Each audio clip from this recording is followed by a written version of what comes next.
Hey, how's it going guys? ZDEyE here. So today I wanted to go over pretty much all the things that has been mentioned for the Cyberpunk 2077.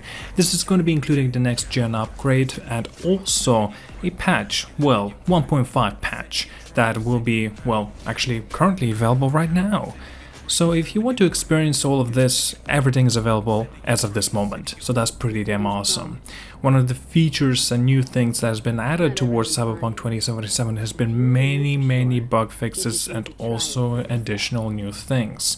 There has been mention as well that there will be 3 new DLCs, like for example weapons, customization, not just on V as your character but also your apartment, and the other thing, an availability to purchase your own, apartment, and having up to 4 different choices, mind you. There's been also mentioned that there's going to be a new trial available for Cyberpunk 2077, up to 5 hours in game, but it will expire after 30 days. So I want to get into more significant upgrades and changes, improvements that this game will feature, such as that the patch 1.5 will actually be coming on all of the platforms, and it will be quite huge, up to 50 gigabytes update. As an example, perks are now going to be rethought and reworked, and also having new ways of perk trees, so that's a very good progress. They have also actually removed the useless ones, and they also renamed like from stealth perk tree into a ninjutsu. And finally also a reworked throwing knife that you can actually use it for combat. For example, that, assuming of course, maybe you can actually just simply only use as a challenge just your own throwing knife within the whole game. That would be quite interesting to see.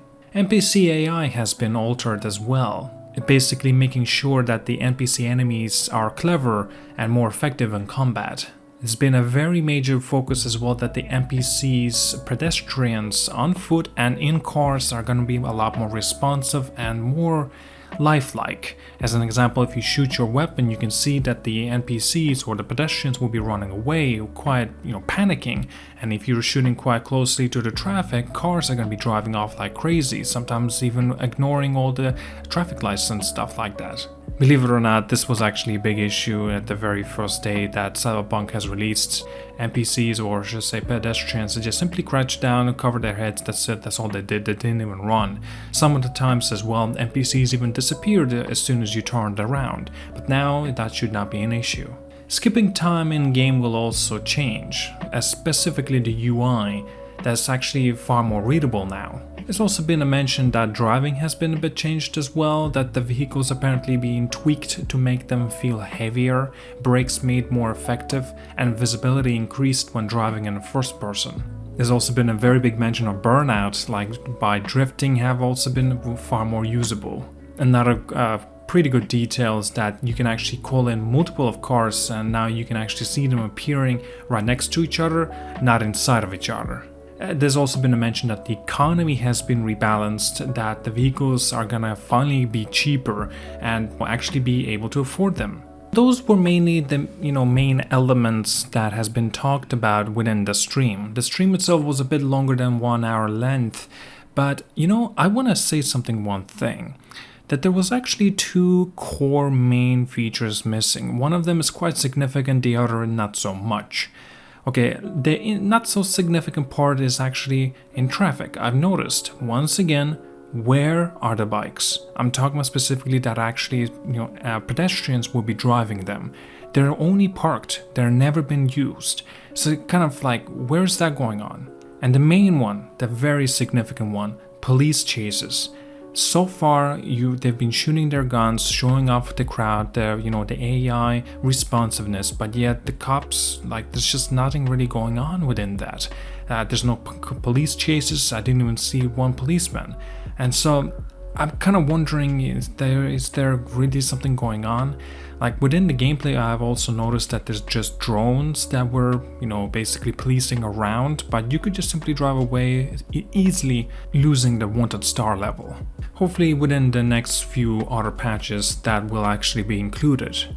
Okay, now I want to touch on the Cyberpunk's next-gen exclusive features that it will entail, such as that the added ray tracing will finally be making a proper appearance with the local light shadows. PlayStation 5 version of Cyberpunk 2077 will need to be re-downloaded the whole thing all over again. It makes sense, it's just like usual. There's also been information that trophies unfortunately are not going to be obtained and they're not going to be able to be transferred over from PS4 to the PS5 if you do the transfer save. And by the way, yes, like I said, you can indeed transfer save. I have not actually tested this feature, maybe it actually does work to some extent, few of the trophies, but as of this moment, nothing doesn't seem like a case, unfortunately. Now the next gen upgrade for it as well will feature a performance mode and also a ray tracing mode. Obviously performance mode will entail a smooth gameplay up to 60 FPS with the dynamic 4K scaling. Ray tracing mode will provide a photorealistic shadows and reflections rendering as well as the gameplay at the 30 FPS with a dynamic 4K scaling. Now obviously the best choice, it would be performance mode. Oh, perhaps I should mention that the Series S will only have one option, and that is the default presented at the 30 FPS with the 1440p with a dynamic resolution scaling.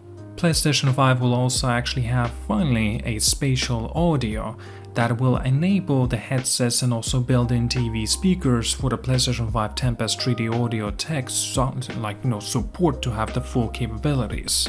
And of course, one last thing for the PlayStation 5, that it will indeed support haptic feedback, and also that the controller built-in speakers used for holo calls, text messages and everything that happens in V's head. Well, of course there's much more within this game that will be coming, and that's pretty damn awesome. Like I said, it doesn't feel like this is a true kind of a first step towards Cyberpunk that I would actually argue to say. In my opinion, I think you may want to wait a little bit longer, a few more months in fact. I think that when they will finally allow the cop chases, that's when actually perhaps will be a lot more entertaining within this game. Because now, well, cop chases are pretty much non-existent. Again, I'm not saying that because of this feature alone it breaks the game. No, of course not. The game now, it is in the best shape as it was before, comparing that of course. But still, it's all up to you if you want to consider picking it up. But either way, I'm still going to be looking, forward to this game and seeing how it'll turn out to be. Alright, like and subscribe guys, see you guys all later, and have a wonderful day.